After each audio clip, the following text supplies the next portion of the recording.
So, what is the state of this team in regards to the elements that you mentioned, and also Pascal Siakam returning? Even though the Raptors didn't get the win against the Nets, I think it was like a really a feel good story to see Siakam back out there, and just with all the elements happening, the Raptors being 6-5, they're still in the mix. So, I guess my question is what is the state of the Raptors going into kind of the tough part of their schedule? Is there a sense of optimism?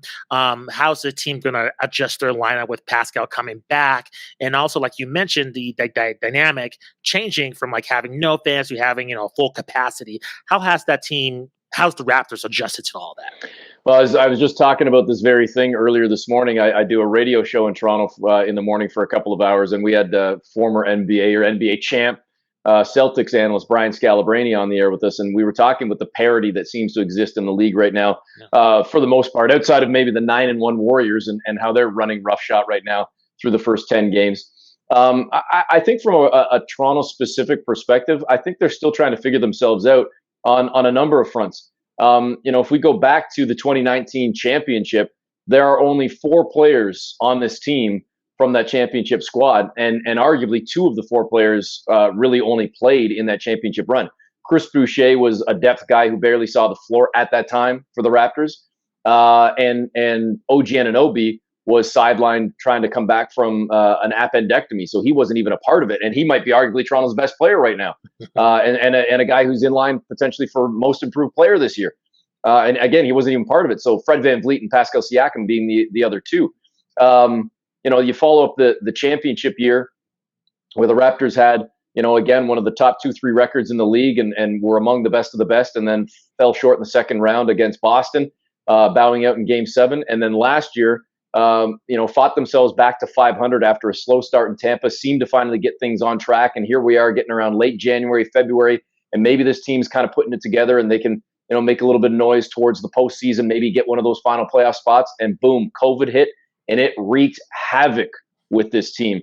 From VanVleet to Siakam to Anunoby to Nick Nurse, the coaching staff. I mean, seemed like everybody damn near got the thing at some point, and guys were gone for lengthy stretches, and it just completely derailed the season for the Raptors. Hence the reason the record was what it was last year, and it obviously turned out to the Raptors' benefit that they ultimately landed a top 5 pick, got the number 4 pick. Might have surprised the world to some extent by, not going after Suggs and taking Scottie Barnes, and Masai Ujiri and Bobby Webster certainly look like geniuses right now. Not that Suggs has been bad, but Barnes has been outstanding. And you start thinking of a way that this team has now been pieced together, as I reference again, just 2.5 years removed from the championship with only 4 guys remaining. That's a lot of changes on this roster. But a Norm Powell trade that turned into Gary Trent Jr., and then the acquisition of Precious Achiuwa and Goran Dragic in the Kyle Lowry trade in the offseason, with the drafting of Scottie Barnes, Delano Banton, a second-round pick going 46th, who's, I would argue, playing like a guy that's a 16th or a 26th pick right now, not a 46th, and he's a primary dude in the rotation right now. So this team's, I think, kind of making its mark on defense, on energy, on athleticism, on versatility. They've got 7-8 guys that are anywhere from 6'7" to 6'9" with like 7'5" wingspans, so they can guard multiple positions. They're young. I believe they're the 6th, 7th youngest team in the league. So I think it's going to take time to truly know what they ultimately are, what they can be. But I can tell you right now that I think they will be a team that is a very hard out on most nights, if for no other reason than the way they are coached and the way that Nick Nurse runs things. He is going to have them prepped and ready for every game, and they are not going to be a team, I think, that's going to be an easy walkover on most nights. You mentioned Scottie Barnes real quickly. How has he adjusted, in his rookie season, acclimating, you mentioned on the court, but off the court as well. He's, traveling, to a foreign country. I've heard, through all the years, I'm sure this changed now just due to just the change of perception with Toronto basketball. But how has that been as him, playing in Canada, him adjusting? Has he, had any trouble acclimating, or is this just fit right in from maybe an off-court and on-court perspective as well? I think he's fit in quite well, and I'll say this to you as well, Justin. And listen, I promise you, I know we haven't met in person or anything. I'm not taking this personal. I'm just again trying to hopefully help educate some of the viewers and listeners and whatnot. I would hope. I would hope. And listen, I haven't seen every city, every state in the U.S. But through my travels in the NBA for almost 20 years, I've been to all the NBA markets, and I've traveled personally to the U.S. Man, we are one continent. We simply share a line that goes across, right? We are, and I don't want to sound too philosophical here, but there is not much difference between the United States and Canada. At the end of the day, it literally is a line that's drawn across some piece of land. We're not even like separated by water or anything. We share the same geography. So the whole idea, the whole concept of foreign country and whatnot, this is not being sent over to go play basketball in Lithuania or Spain. And not that there's anything wrong with those places. This is you're still at worst from Toronto to LA, a 4.5, 5 hour flight away from being home with family. You have to show a passport at the border. Really, there is no major hassle. There is no major difference. And I would also argue that a team that's been in the league for almost 30 years now, I would hope that the old and I thought tired and bogus chatter about the food and the people and the culture and the education, that is complete BS, to be frank. So putting that all aside, Scottie Barnes has fit in just fine. In fact, he is an instant fan favorite already. I mean, to his credit, he from day one was already out on the streets, taking selfies with the fans, walking around downtown Toronto, walking around the suburbs, going into the restaurants, trying to find out about the culture and the spots to hit and the people, and learning some of the terminology and phraseology that are connected with Toronto and with Canada. And the other night he's posing for pictures after the game wearing a Team Canada hockey jersey, and being at Maple Leaf games, and just interacting with fans and signing the autographs and you name it, being active, like I say, in the community with charitable events and whatnot. And you saw the excitement that was on his face and in his dance moves and everything else on draft night when he was selected. And I would tell your viewers and listeners to go out and search out YouTube for Masai Ujiri and the Raptors front office for their reactions themselves from their war room on draft night when Scottie Barnes was selected. How excited they were, almost like proud parents, seeing his excitement and kind of bringing that on themselves. How giddy they were to have him coming into the mix. So he has been unbelievable, and it's been a seamless transition for him coming to the team and into the community and everything else. And that's the off the floor. On the floor, I think he's been far better than many people would have expected or anticipated. And again, we're only 11 games in. He missed 2 for injury, so he's basically 9-10 games into a rookie campaign. But I think he looks far better offensively than what even I expected him to be. The mid-range game, not too bad at all. Certainly great at attacking the rim and with his athleticism.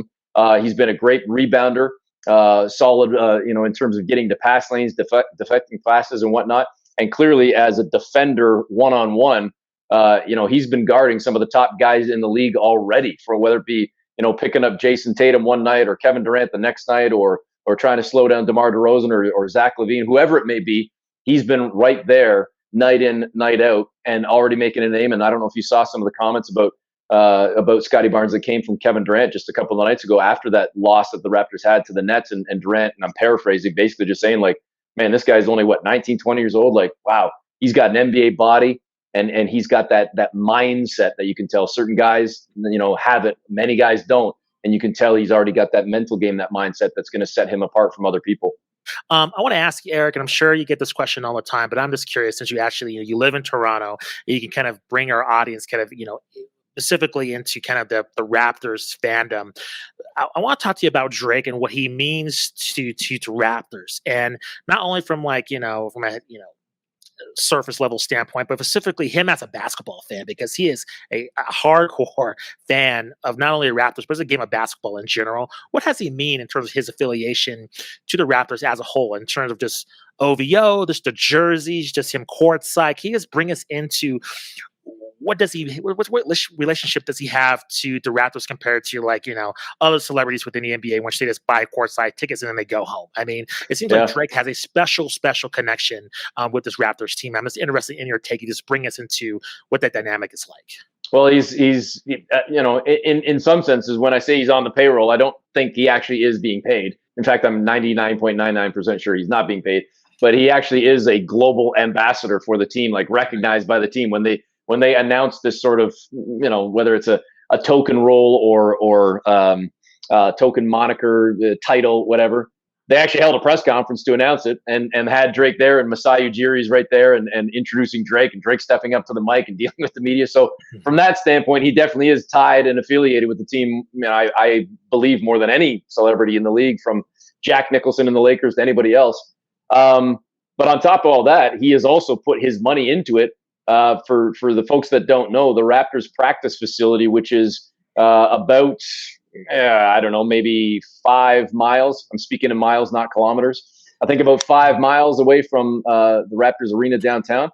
It's actually been renamed for, I believe, 3 years now, maybe longer, the OVO Athletic Center. So when it originally opened, it was the BioSteel practice facility. And when BioSteel's sponsorship was up, Drake and his company OVO purchased the rights.